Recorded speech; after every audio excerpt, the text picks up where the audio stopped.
Bé, molt bona tarda a tothom, benvingudes i benvinguts en aquesta tercera presentació d'aquesta Setmana Cultural de Sant Jordi que fem aquí a les Planes, impulsada per la Regidoria de Promoció Econòmica i també Cultura, amb l'objectiu de donar importància i reivindicar les lectures i les publicacions de proximitat. I avui ens trobem amb la presentació de la revista Les Garrotxes, una revista que crec que com a gironins i com a catalans, més enllà de ser planencs i garrotxins, ens hem de sentir molt orgullosos que hagi vist el llum i que hi siguin 35 edicions d'aquesta revista, perquè és una revista que fa, en certa manera, un homenatge a les persones que estimen el territori, que estimen la nostra terra i que estimen les tradicions, no? I de fet, en aquesta publicació que avui es presenta, a part de parlar de la història d'en Josep, dels seus 200.000 negatius que té i que ha conservat i que conserva tota la història fotogràfica del nostre poble, a part també de diverses publicacions a nivell català i estatal, doncs també fa un petit homenatge, un petit record amb una dona que quan l'he vist m'ha fet molta il·lusió, que és l'Isabel Rososa, que gràcies a ell també a la Garrotxa tenim el Consorci d'Acció Social de la Garrotxa, que és un referent en polítiques de benestar social, no? I per tant, des de les Planes sempre ens trobareu col·laborant amb la revista Les Garrotxes. Àngel, gràcies, i Jordi, per liderar aquesta iniciativa i això, no? Fer aquest homenatge a persones que la majoria de vegades volen passar a través de l'anonimat i que vosaltres, amb la col·laboració també de la Marta, que s'encarrega de fer els reportatges aquí al poble i a la Vall d'Hostoles, doncs es donen a conèixer, i és aquest petit homenatge que quedarà per sempre més escrit a la memòria dels que ho llegeixin. Per tant, no m'allargo més, convidar-vos també demà a gaudir de la segona fira de Sant Jordi i participar de les moltes activitats que a partir de les 9 del matí trobarem al centre del poble. Per tant, Jordi, et dono la paraula perquè continuïs amb aquesta presentació. Molt bé, Marc, moltes gràcies. Alcalde, gràcies per assistir, per acollir-nos en aquesta setmana cultural. Sempre ens agrada venir a la Vall d'Hostoles, venir a les Planes d'Hostoles, i més quan tenim al davant un número bastant especial. En aquest cas també és una cosa una mica personal, sempre dono importància en aquests números que, tot i no ser rodons, tenen un cert component d'efemèride, i en el cas del número 35 per mi representa això, representa aquell llarg recorregut, aquesta feina feta durant molts anys. El primer número era el 2008, ja som el 2025, han passat anys, han passat moltes persones, moltes vivències, molts records. M'he pres la llicència de prendre unes notes molt aproximades, molt estimatives, però també molt representatives. I més o menys he calculat que amb una mitjana de 110 pàgines de contingut, ara Les Garrotxes s'han engreixat una mica, és una mica més extensa que els primers números, però bé, traient cobertes, contracobertes, pàgines que no tenen contingut, he vist que multiplicant aquestes 35 números per aquestes 110 pàgines de cada número implica gairebé al voltant d'unes 4.000 pàgines. Això m'ha sortit 3.850 pàgines, i aleshores, i això encara és més aproximatiu i més estimatiu, he comptat que més o menys poden aparèixer 3 noms i cognoms de persones dels llocs de la Garrotxa, de Ripollès, del Pla de l'Estany i aquesta vall de Llémena que és molt garrotxina. 3 noms que poden ser perfils específics, com el que hem fet en en Josep o en el seu pare fa una colla d'anys, o bé reportatges més extensos, més oberts, en el qual hi apareixen noms més escallimpates, però al final els noms i cognoms al cap i a la fi. Aleshores, multiplicant aquestes 3.850 pàgines per aquests 3 noms estimatius, m'han sortit uns 11.550 noms i cognoms de persones vinculades a casa nostra que més o menys expliquen aquesta manera de viure i conviure dels anys passats que finalment ens han portat cap aquí. Ja ho dic, és una xifra molt aproximada, 11.000, que poden ser perfectament 13-14.000, segurament més 14.000 que no pas 10.000, però ja representa una mica la trajectòria que té les Garrotxes I és un camí, un recorregut, un pas ferm que es fa amb moltes potes diferents. I és bo dir-ho avui, que és un número especial per aquest 35 i també perquè és la primera presentació que fem d'aquest número, veure quines són aquestes potes. I al final en aquesta taula n'hi ha 3 molt importants. Una, i li agraeixo des d'aquí, és aquesta pota, podríem dir, de l'administració local, perquè no és un suport, no és una col·laboració, sinó que és un compromís, és a dir, formar part d'un projecte com aquest i a més obrir-nos les portes sempre que demanem i fer-ho amb aquesta amabilitat i amb aquesta bona convocatòria, doncs això és un compromís, no és només un suport. Una altra pota important són aquests petits i petites corresponsals, que són molt grans corresponsals ultralocals, com la Marta Carbonés aquí a la Vall d'Hostoles, que al final fan és testimoniar el treball sobre el terreny, el treball d'entrar a les cases, el treball de tenir una conversa al banc d'un jardí, on sigui, per copsar una mica aquesta mirada més propera. I aquesta és una pota bàsica d'aquest projecte, com també ho era la pota administrativa. I una altra pota, evidentment, elemental i molt coherent amb un projecte com aquest és tenir les veus de gent com en Josep, que no és fàcil, i suposo que la Marta també ho sap, no tant per en Josep, sinó per altres ocasions, que gent, en principi anònima, com tots nosaltres, doncs obrim les portes bé, en casa gent coneguda, però de persones que volen copsar una mica aquesta vida més quotidiana, no? Perquè ens hi trobem sovint que diuen nosaltres no tenim massa res a explicar, no tenim una vida molt interessant i al cap i a la fi és tot el contrari. Vides com les d'en Josep donen molt de sentit a un projecte com aquest. Per tant, és evident que hi ha un treball de l'editorial, és evident que hi ha una bona voluntat dels lectors i les lectores per comprar la revista, i això també són potes bàsiques, però també vull agrair avui la feina d'aquestes altres 3 potes que potser a vegades passen més inadvertides, però són bàsiques. Jo vull afegir, vull agrair, per exemple, al meu pare, perquè en realitat funcionem que vosaltres a l'editorial penseu quin tema necessiteu o quin perfil, i aleshores m'ho diuen i després a casa comencem, no sé qui és, un pastor, qui podria ser? Llavors, en fi, que el meu home ja potser coneix, i si no el meu pare segur, i hi ha algun seu amic, o al meu pare li passa que jo també n'havia fet d'això. I entre el que ell m'explica, després anem a visitar la persona que ens ho pot explicar bé, i aleshores jo trobo que és una feina molt xula perquè aprenem molt. Aprenem molt llenguatge, per exemple, paraules que estarien ja en desús perquè ja no ho fem. Per exemple, algú que esquila ovelles, jo li dic esquilar ovelles, però després ells, els d'abans, es veu que era tondre, i per això hi ha cantonador, i vas tirant endarrere amb paraules que totes les revistes estan plenes de paraules, sort que estan aquí escrites, perquè si no desapareixerien també. Com les feines... No, i l'altra cosa que se'n diuen ells és que, com que me sembla que la manera de transmetre el que hem de transmetre és el que ens explica la persona que ens ho explica, més o menys amb les paraules que ens expliquen ells, aleshores, almenys jo faig un vocabulari molt senzill, però m'hi passo moltes estones allà, que crec que sigui allò tal com el que sembla que m'ha dit i el que jo vull dir, i després ho enviem a correcció.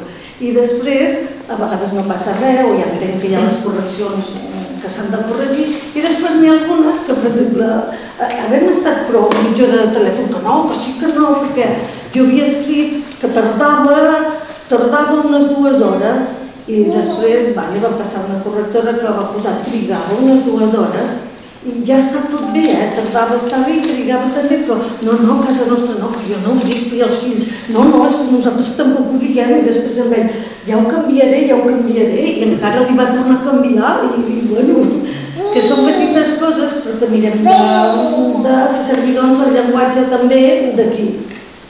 Vam tardar a posar, però ho vam posar. I el que diu la Marta és totalment cert. d'aquesta figura de l'informant, perquè al final no hi hauria aquest corresponsal sense la persona que més o menys et va muntar una mica l'enfilall d'on pots anar a buscar la informació com el teu pare o altra gent. És que podria haver un reporter que en sap molt i vale, ho fas tu, però a casa de qui vas? Aleshores, la persona més important en el fons és algú que et digui doncs hi havia un que vivia no sé on i arribem allà. Aquesta és una altra pota. És una altra pota bàsica, fonamental.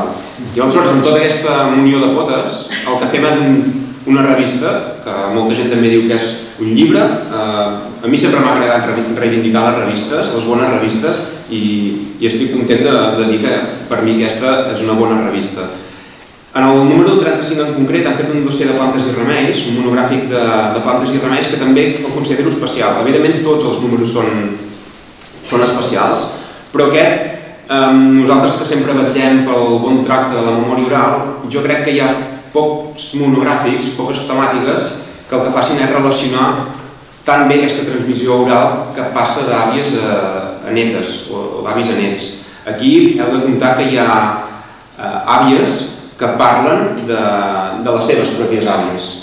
Per exemple, la Roseta de Tarrés, en una part ja explica que és una persona que fa anys va morir, però ja explica que ja havia anat a collir herbes amb la seva àvia, que a més netejava les arrels de valeriana. Aquesta és la Neus. És la Neus. Hola. És la Neus. Sí.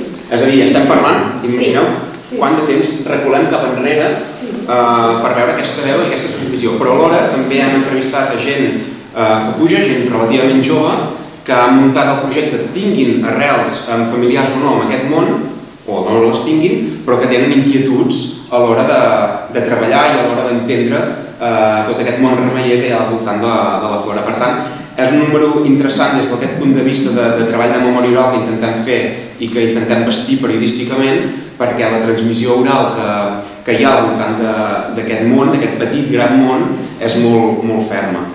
I al final també és un dossier que llegint-lo i rellegint-lo t'adones que és una farmaciola de proximitat.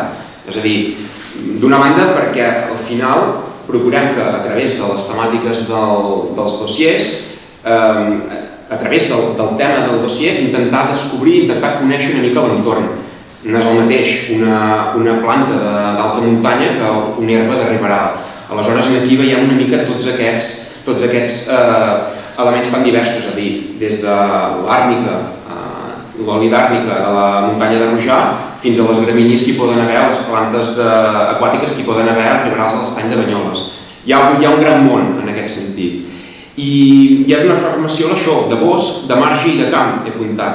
I no només hi trobareu, o s'hi poden trobar ungüents, cataplasmes, remeis com per exemple poden ser cosmètics o beuratges, sinó que sobretot s'hi troba la veu de tota aquesta gent que el que han fet és una mica descriure el seu espai més immediat, el seu territori, a través dels remeis que han anat trobant a terra. I al final és una mica el nostre objectiu, parlar amb tota aquesta gent, perquè és evident que volem que ens expliquin remeis i ungüents i olis per als cops i tota aquesta farmàcia de proximitat, però sobretot el que volem és que ens expliquin també una mica la seva vida vinculada amb aquest tema. Centrant-ho en això, primer podem parlar una mica de la Roseta, de l'article de Tarrés. Roseta o Roseta? Roseta, no sé. Que per mi va ser una gran dona perquè diguem que es va espavilar molt i no dona empenta, dius, no? Molta empenta perquè va anar d'una casa pobreta a una que tenia més extensió i era recollint coses i anar-les a vendre al mercat, doncs va anar prosperant i en el fons li encantava, no? O sigui, això d'una petita cosa la vas a vendre, guanyes una mica, doncs el dia que li pots ja afegir més coses. I hi ha una, ja us ho llegireu, no és res de l'altre món, però és important que com a dona, doncs, jo crec que era ella la que tirava de l'economia a casa seva, i he descobert on guardava els diners. Es veu perquè la Maria Àngels de Can Garai és amiga d'una seva neta, d'aquesta la Roseta, i anaven allà a Reis a jugar i van anar a l'habitació de la iaia i van obrir calaixos i a un calaix de la calaix hi havia tot de llibres i van començar a fullejar llibres i es veu que dins els llibres hi havia molt ben guardats els tres. Els bancs no et pots fiar, els bancs. Un punts de llibre, entenc, eh? Sí, molts punts de llibre. Llegia molt. Llegia molt. Al final, el perfil que has fet, aquesta peça històrica que has fet, a més, serveix també per reivindicar aquesta figura de la dona treballadora, que sempre hi ha estat, però que no sempre ha transcendit. Treballadora negociant-te, perquè de treballar, totes les dones de les cases de pagès o d'on fos ja treballaven, però que ella aconseguís fer diners que els podia guardar i invertir això és important. Ho dius clarament, tirava del carro ella de... Bueno, això m'ho sembla, m'assembla que per tot el que vam estar recollint, la informació... I que és una dona negociant a Marta, demostra el fet d'anar al mercat carregada de cistells. I en dues vegades, o sigui, com que vivia molt lluny, carregava les seves coses, això és molt curiós, carregava els seus cabassos i baixava, jo què sé, fins mitja hora. Els deixava aquells i anava a buscar dos més. Tots els baixava i anava baixant en dues vegades, arribava fins a l'estació d'aquí les Planes al tren i ho carregava al tren i després anava al lot i del lot de l'estació al mercat, encara més peripècies, suposo. I tenia traces amb la revisió del tren? Tenia com... Sí, l'esperava. Sí, l'esperava perquè sabia que vindria... I donava una propina perquè l'esperés. Sí, clar, tractava molt... Clar, aprens a tractar, no? A mi el que m'ha agradat és això, que anava carregada amb 4 cistells i havia de fer això, aquests dobles viatges cada vegada per arribar al mercat de Olot. I va anar fent mercat, primer potser a Olot, però també a Amer i després a Girona i també més endavant si els fills ja ajudaven i la portaven, el que sembla, amb la furgoneta així anaven a Ripoll i ja està. Però el que sorprèn és que en el fons, encara que fos gran i potser no ho necessitava, ella li agradava i encara volia anar al mercat, mira, encara que fos un cop a la setmana i ja està. Crec que en l'article posa això, que fins a la recta final... I el cop es va morir, que havia anat al mercat feia poc. Al final és una peça interessant perquè hi havia aquesta figura de persones que anaven al mercat a vendre, és a dir, no només hi ha la part més recol·lectora, podríem dir, o la part més de saviesa, que evidentment la Roseta també, la Rosa també coneixia aquestes plantes, sinó que també hi havia aquesta part més d'anar al mercat i exposar tot el que s'havia collit el dia abans o que havia recollit a casa o assecat. En un moment me vau fer patir perquè vaig pensar que si me posava a explicar coses de remeis potser altra gent ho explicava. I si explicava aquesta dona que anava al mercat a vendre plantes, que sí que em venia, però també venia altres coses, també hi posava castanyes, al temps de les castanyes no, ella hi posava tot el que podia, però les herbes medicinals també, perquè mira, és de bon collir, de bon portar, no pesa i la gent en compra. Bueno, el que no sabies que tu també preparaves una iaia remeiera, sempre fem oli d'hiperi amb la Per què serveix l'oli de poc, no? Un tema aquí per saber-ho. Per a les ferides surten, per al dolor i els trucs es fan fredes. I el d'àrnica, també? També. També semblant. Tu ocupes de tot el procés? Vas a arrojar, a buscar l'àrnica? No, l'àrnica només el fem si el ens dona. I crec que van per la zona del Tara, no estic segura, però crec que és per... I l'elaboració com és? Això no, ho deixes. Poses les flors, l'oli i s'ho fa, és molt fàcil. És superfàcil. Doncs la Rosa Carrés, sí, perquè és un tema interessant i és això, ofereix una part, una visió molt concreta d'aquest món de plantes i remeis, que seria la visió més comercial, entre cometes, i altres articles vinculats també amb aquesta mirada, i al final el que hem ofert és això, aquesta mirada més transversal, més àmplia, de gent que recol·lecta, de gent que cuida plantes, de gent que fa sabons, de gent que fa altres tipus de cosmètic, beuratges, maceracions i de gent que va vendre.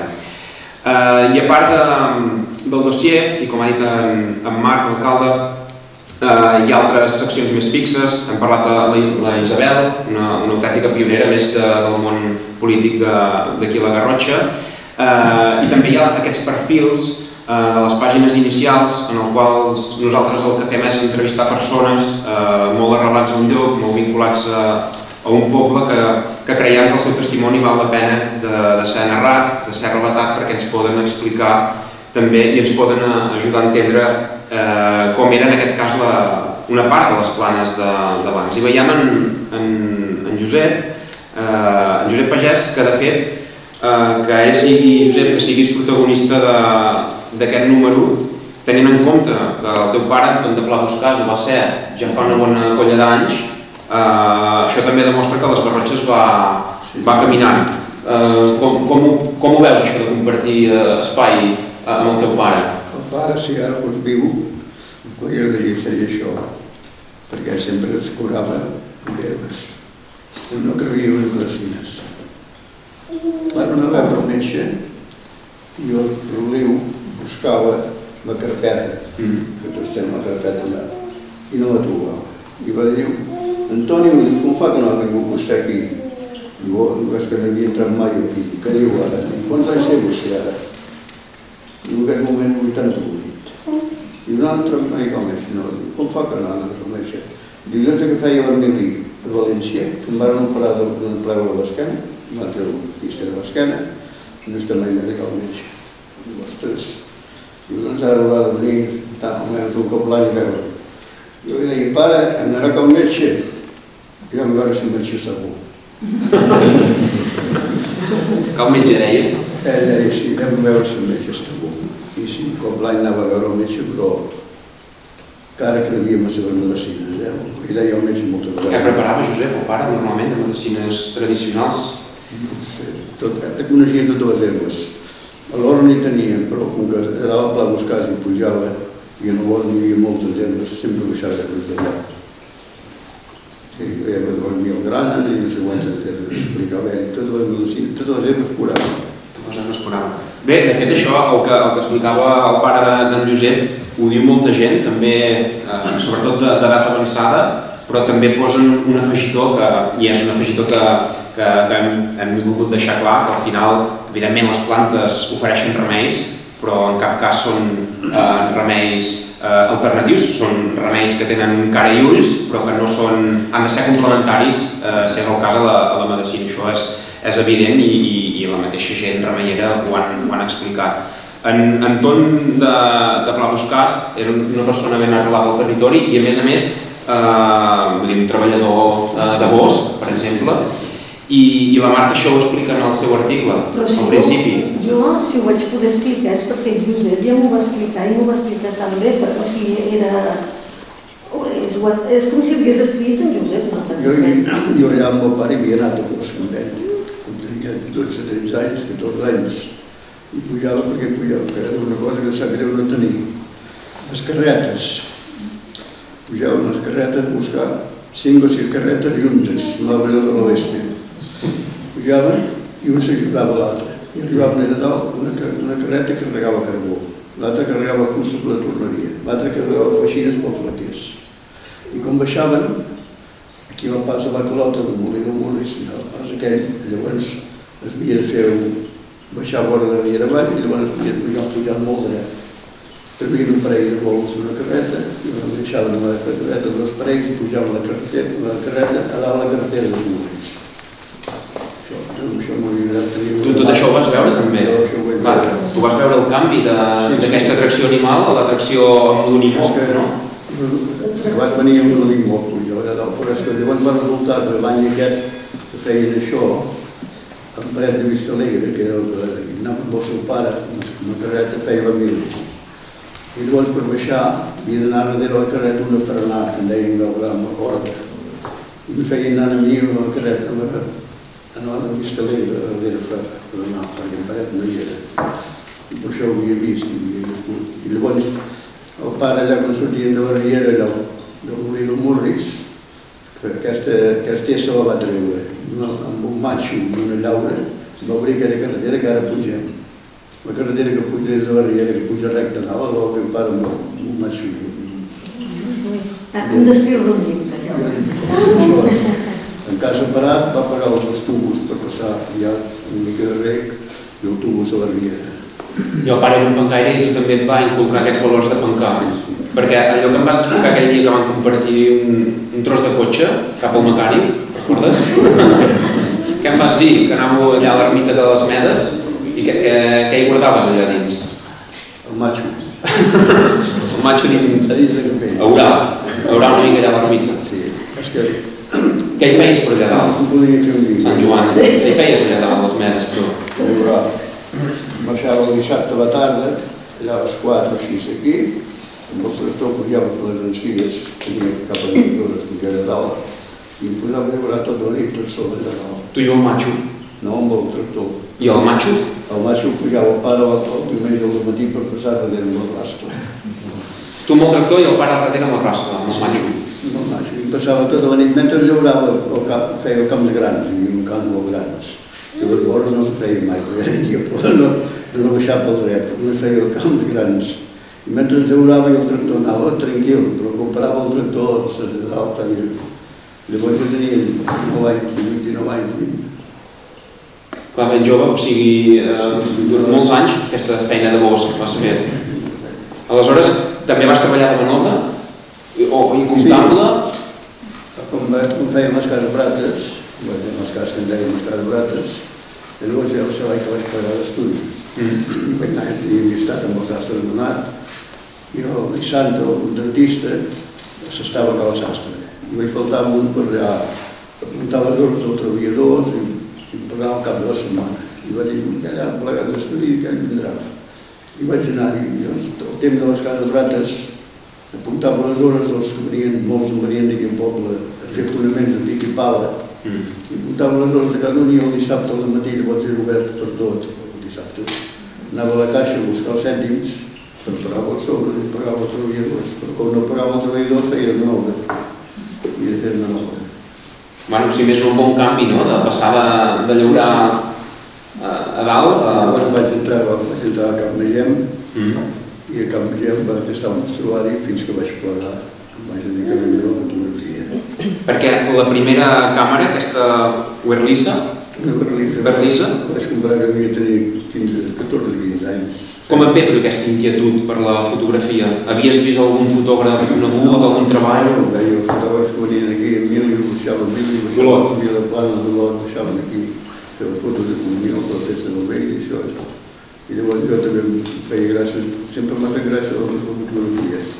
Vaig començar a comprar una Werlisa, que vaig comprar un altre, llavors quan vaig anar a Emili, estava d'ordenança a majoria. I al cap del despatx hi havia un laboratori del quartel. I em passava moltes hores sentat allà amb una cadira esperant que algun capità digui «Vés a Girona a buscar això, a buscar allò». M'anava allà dins el laboratori amb aquella vegada que em revelava i que em feia les fotos. Allà com vaig acabar la mili i ho vaig dedicar. Després de la mili va ser quan... I aquests inicis, aleshores, clar, la fotografia no només tecnològicament no té res a veure amb el d'ara, però suposo que hi havia molta més demanda de gent que devia voler fotografies que ara, perquè ara avui dia és més... Com funcionava la fotografia d'aquells anys? Sí, fèiem les fotos, me revelava, al vespre feien el negatiu i al matí o a la nit s'assecaven el negatiu i al matí feien. Amb aquella d'allà, a vegades no em vainava la falda. Jo estava en l'ampliadora i eren a les banderes, a blanc i negre. I amb el color, aquí no ens regalaven. Havia d'anar a Girona a portar el regular. I sortia de Camp Magem a les 12, plegaven a les 12 i el seu que havia tornat a començar. Agafava la moto i m'anava a Girona al Globo, allà al carrer Nou, amb en Paco, li portava el carret a revelar, i l'endemà portava les dates, i que amb aquelles 2 hores havia d'anar a portar el carret, tornar a pujar i ni dir anar. El final també era un projecte compartit, és el que dius. Tu feies les fotografies, la Roser sobretot l'atenció al públic a la botiga, perquè hi havia aquesta botiga que ara és un museu. Llavors hi havia la botiga, sí. Llavors ell es cuidava de la botiga i jo encara treballava fora. Ell tot el temps es va cuidar de la botiga. A mi em crida molt l'atenció aquest destacat, que fa referència al destacat que hem fet aquí del perfil d'aquesta feinada que hi havia amb els casaments. Abans la gent es casava més o la gent volia més fotos? Què funcionava? Es casaven més, potser? Era no parar. Fa l'efecte que no n'hi ha. Però entenc que això implicava tot el cap de setmana ocupat. Tenies feina. Els casaments era guardant una foto de totes les parelles, hi ha més de 1.000 parelles guardades. Hi ha fotografies guardades tot cul, no les pots comptar per una vida, oberta 22.000 o 23.000. I no només de la Garrotxa, sinó que et feia envoltar els casaments. He tingut 7 cotxes i he fet uns 800 quilòmetres. Sí, he anat, inclús he anat a fer casaments a Barcelona. Al Maresme. He anat a Vic. Al Pla de l'Estany, em vas comentar aquell dia que... A Colera m'hi he pujat. Per Foll, allò que et deia, molt anava a la Glebra, a tirar a Sant Hipòlit, a Dijous, la gent no va voltar molt, i era el que deia. Al final, que hi hagi en Josep aquí també és un homenatge a totes aquestes figures que han estat cronistes visuals dels pobles, perquè, si no ho recordo malament, tens a casa teva 250.000 negatius guardats. Entenc que la gran majoria són de les Planes i de la Vall d'Hostoles. Són de les Planes. A Sant Feliu tenia uns quants, perquè vaig tenir un dia 7 anys, i també tinc a més de la sardana de l'alcalde, de 7 o 8 anys, i vaig fer la foto de la sardana de l'alcalde, i d'altres festes, llavors tot el que s'ha fet al poble. De tot el que s'ha anat fent, he anat guardant sempre fotos. És que llavors és bo perquè és com il·lustra la història, no? Per exemple, en un article d'aquí, que havíem de fer alguna cosa a les festes de Cogolls o la festa de Cogolls, que clar, pots explicar, ara farà 125 anys que es fa la plec, i aleshores buscant ell fotos, doncs veus coses com han anat canviant, no? Una foto d'allà, doncs de fa no sé quan, que es veien totes les espelmes de la terra cremant, demanant sisplau per al bestiar, que ara, bueno, també es fa, però... Tinc les fotografies de tot això, com unes espelmes de terra i cada pagès portava unes espelmes per cada vaca. Si tenia 10 vaques, 10 candeles enceses de terra, i posava de bestiar. Això ho tinc fotos, les sardanes, tot el que es feia llavors aquells anys. Al final és una manera per immortalitzar com ha anat caminant el poble al llarg dels anys. Sempre he dit que el que jo he vist, que la meva generació ha vist, no és cap meva generació, perquè em recordo, quan sortíem d'estudi sabíem els cotxes que passaven aquella setmana i octubre. N'hi havia un que era Moratones, que venia amb la Martina Rossi, el Bermuts i això, i aquest es portava els jugadors del Barça. I passava el tercer dimarts de cada mes, a les 5 de la tarda. Demà passarà un cotxe! O sigui que els cotxes separàvem allà i allò tenia tota la col·lecció d'unes figures que feien un pam d'alçada i eren retallables, però feien 3 mil·límetres ben bé de gruix, de cartró gruixut, i feien un peu que s'aguantaven els jugadors. I em van desaparèixer. I ho he provat per internet, no l'he pogut trobar mai més. Perquè al final, a part de fotògraf, també ets col·leccionista. Aquesta és una de les altres pals de paller d'aquest article. Els col·leccionava les revistes d'aquell temps que hi havia, coneixia més el Cachorro, el Capitán Trueno, la Sanyarrera, aquestes d'aquestes. Del Capitán Trueno les tinc totes. Tinc 7 tomos i són totes, tota la col·lecció. De la Sanyarrera que n'hi ha unes quantes. I del Patufet, del Folquitor, els tinc quasi tota l'obra. Tots aquests m'he anat col·leccionant, que em passa igual. M'he anat comprant molta cosa ara. Els encants de Barcelona... És a dir, encara ets col·leccionista, vull dir, encara col·lecciones. Sí, encara. Ara no, ara ja no col·lecciono, perquè ja no hi cap. Ja no hi cap. I fas fotografia, Josep? fotografies de tot el que es fa al poble, encara que amb la càmera i vaig guardant, perquè em penso que estaven els ulls que quedaran, perquè tothom fa fotografies, però amb el mòbil, amb la càmera, però una cosa que fot un lloc. Positivar no hi ha manera, s'havien de poder positivar alguna cosa, perquè guarden fotografies en Campanyà, de l'Antonio Campanyà, en tinc una barbaritat de fotografies, i tinc tota la col·lecció de les fotografies que va fer per la revista del Congrés Urbanístic del 52, a Barcelona. Tinc els negatius. Vaig trobar els negatius, una caixa de negatius tancants. I això. I llavors hi ha el començament de la Sagrada Família, que hi ha negatius de la Sagrada Família, que no ho pensa. I fotografies teves dius que encara estàs en actiu, encara ets fotògraf.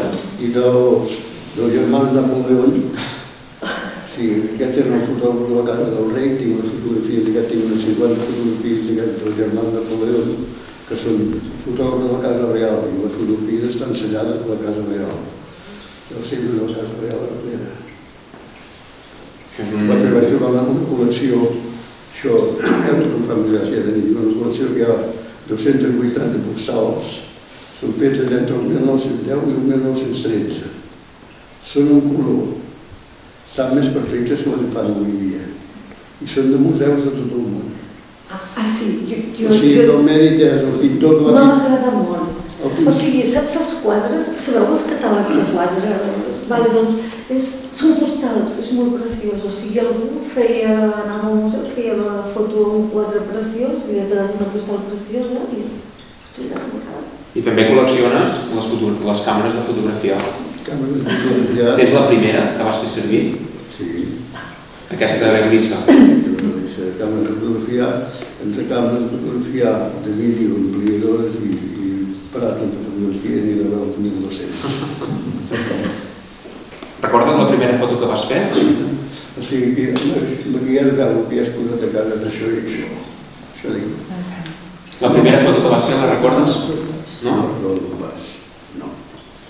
Al cap i a la fi, el que és important és això, perquè a vegades quan veiem una revista o un diari, la gent sobretot se centra en el text, en el que diu, però tan important és el contingut textual com el contingut visual i és evident que sense la feina de gent com en Josep i molts altres col·laboradors que col·laboren amb les Garrotxes i d'altres projectes d'aquesta mena no seria possible tenir un producte com aquest. Per tant, Josep, gràcies per obrir-nos les portes de la teva casa o del teu museu, com vulguis dir.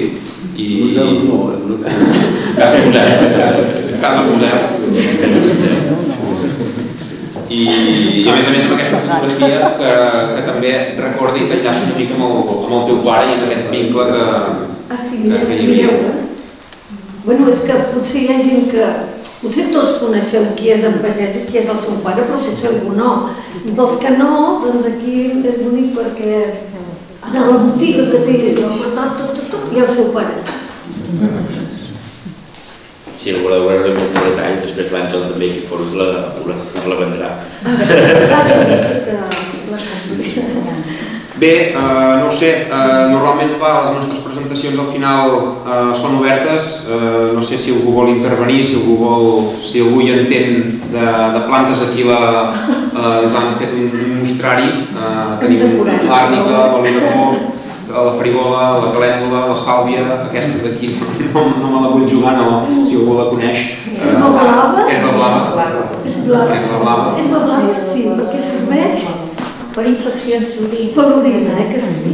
Ja està, doncs.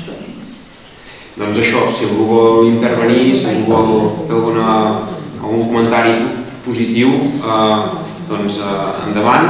I si no, doncs el que ha dit l'alcalde, si algú també vol fullejar... Sí? Com que has dit un comentari positiu, jo soc lectora habitual de la Garrotxa, que m'agrada molt, i ara compraré el número 35, i agrair molt a en Josep i la Marta aquesta feina que fan de donar-nos a conèixer el patrimoni, gent d'aquí, una feina molt interessant. Només això, agrair-vos, us ho agraeixo i que continuem endavant. Molt bé, moltes gràcies. El mèrit aquí és sobretot de la Marta com a aquesta corresponsal, d'en Josep per obrir-nos les portes per explicar-ho, i evidentment també és clar que hi ha una feina editorial, però sense aquestes potes que comentàvem al principi l'engranatge no ratllaria. Per tant, moltes gràcies, i la voluntat és anar continuant. Abans he dit aquestes dates, aquests números. Jo també m'he marcat com a objectiu si l'Àngel m'ho permet, d'aquests 11.550 noms almenys arribar a 13.000, 14.000, i d'aquestes 3.850 pàgines, si arribem a 5.000, estarem molt contents, i llavors ja si s'ha de fer un pas al costat ja el faria, però ja m'agradaria continuar endavant. Per tant, gràcies per acollir-nos i bé, qui vulgui fullejar o comprar. Deixa'm dir una cosa, perquè estava reflexionant sobre la feina d'en Josep Pagès. Ell no se'n dona compte, o no se n'ha donat compte, que ha sigut un notari de la vida del poble, perquè ha aixecat acte de la vida social, i això és importantíssim. Jo crec que ell té un tresor a casa seva que no en som conscients del que representa això. I Marc, jo ja em llenço d'aquí ara ràpidament. Jo crec que hem de fer un llibre sobre tot el fons d'en Josep Pagès.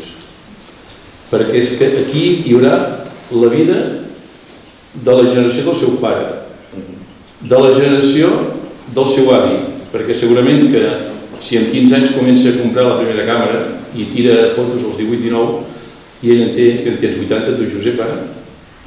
En tens 80, tu, ara? 82. Clar, imagineu-vos les generacions que ha agafat. Claro, jo dic, el canvi de la nostra generació, o comprar canvi de generació. Clar, aleshores, aixecat acte... El que hi havia el 1960, o 1950, o 1940, com comencem a recordar, el 1800 hi havia el mateix. No havíem pas millorat gaire. Pràcticament hi havia el mateix. Clar, és que és ara que hi ha hagut... agafar la gran transformació de la societat. Aquests últims 50 anys ja sé que ha canviat tot. Però d'abans, posaven 200 anys tot igual. És així. Aleshores, és que no en som conscients... Jo el que també guardo són uns tomos que hi ha tot l'historial d'Espanya. Del 1928 al 1913, el 1943, són uns tomos que es feien que la fàbrica ja els tenien, que hi havia tots els pobles d'Espanya, per petit que fos, els habitants que hi havia, el capellà que hi havia, el mestre que hi havia, i totes les indústries que hi havia. Venen gent de tant en tant, ens ho buscaven algun, per mirar la seva empresa si aquell 100 anys enrere existia. I això és de tot Espanya, que les planes les posa el capellà que hi havia, el mestre que hi havia, la gent que hi havia, els homes que hi havia i les dones que hi havia. Tens més informació que l'INE, tu, que l'INE. Ostres, clar, això és l'INE. Anava Olot amb un carro. Anava al traginer, anava Olot a buscar els paquets amb un carro. Un carro i un cavall. També posa aquí el portava. Entre això i el cotxe de línia del Barça ho tenies tot ben controlat. Però el que crec que vol dir l'Àngel és que més enllà d'aquesta mirada més estatal de tot Espanya, sobretot és aquesta mirada més arrelada... Sí, la vida social del poble. Aixecar que... Les empreses, per saber més ara que amb gent hi era, perquè jo estava allà al magatzem i havien d'enviar les coses, i miraven allà i deien, hem d'enviar això a tal població, a tal lloc d'Andalusia. Quin recadell hi ha? Quina agència hi ha? Allà en aquell llibre hi havia cada poble de l'agència i el recadell hi havia i com es podien enviar. Són uns tomos que li pesen uns 4 o 5 quilos cada tomo. No, a veure, en tot cas, jo crec que és un patrimoni que té amagat i que sabria greu que no passés com ell va trobar uns negatius als encants, que un dia aquest volum d'informació que té desapareixés i els haguessin d'anar a trobar els encants, perquè malauradament això passa. Jo no dic que passi a casa d'en Pagès, però a vegades els arxius, si no estan ben guardats, no estan d'alguna manera preservats, es poden perdre, es poden disgregar. Aleshores jo crec que és molt important. L'única cosa que voldria seria que ho regalessin, perquè hi ha moltes coses que han regalat i no els donen com no hi ha costat res, no els donen cap valor que té. I al final, si ho han de pagar, i donen una mica d'importància, però si no ho han de pagar, allò se'n va bé. Això és una gran declaració. No, jo el que vull dir és això, que com a mínim tot el que ell ha recollit a dintre, la informació que hi ha, aflori i quedi per la història. I no hi ha res millor que fer un llibre sobre aquest fons documental d'en Josep. Una altra cosa són els drets. Això és una cosa més complicada. El tema dels drets abans no existien i ara hi ha drets d'imatge, aleshores podria ser que algú reclamés alguna cosa. Dubto que davant d'un llibre d'un poble, de la vida familiar d'un poble, la gent reclamés perquè han tret el seu avi o han tret el seu pare, etc. Però jo crec que això seria una cosa molt convenient. Digues, això té uns anys, o sigui, són 50 anys. A partir dels 50 anys més no poden reclamar. No ho sé. Les coses de... Els drets d'autor serien 50 anys i penso... No, els drets d'autor són teus. No, dic els drets d'imatge de la gent que surt. Els drets d'autor són teus, això està clar.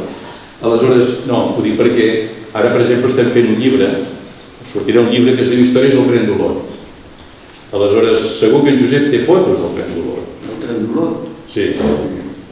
Clar, aleshores... Totes les coses que vaig fer d'aquí hi ha una vintena de fotos del tren, com va per l'últim dia d'aquí. Doncs se'n parla de l'últim dia. És un llibre que ha fet en Josep Clara, l'historiador, amb un pròleg que farà en Josep Valls de Sant Feliu de Pallerols, perquè l'agafava quan baixava al seminari i així. Aleshores, clar, ell segur que té imatges del Tren d'Olot. Ja en tenim moltes, però aquesta mirada que ell ha tingut del Tren d'Olot a les Planes, o als altres pobles del voltant, doncs estarà molt bé també.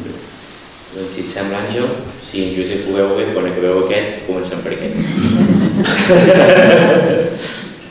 Bé, I deixa'm fer res, només per acabar, per lligar també un altre homenatge, que sempre que vinc a les Planes penso en en Joan Arnau, sempre, no sé per què. Arribo a les Planes, penso en en Joan. El dia que el van venir a entrevistar, que les fotos les va fer en Pep Sau, que és un fotògraf d'Olot que es va morir l'any passat amb un atac de cor fulminant al Coma Negra, fent un documental sobre boscos madurs. I ara traurem un llibre de Pep Sau, en el qual també sortirà en Joan Arnau. I no ho sé, quan vens aquí i penses en Joan Arnau, la feina que va fer per recuperar tota la cultura popular, les cançons, tot el cançoner.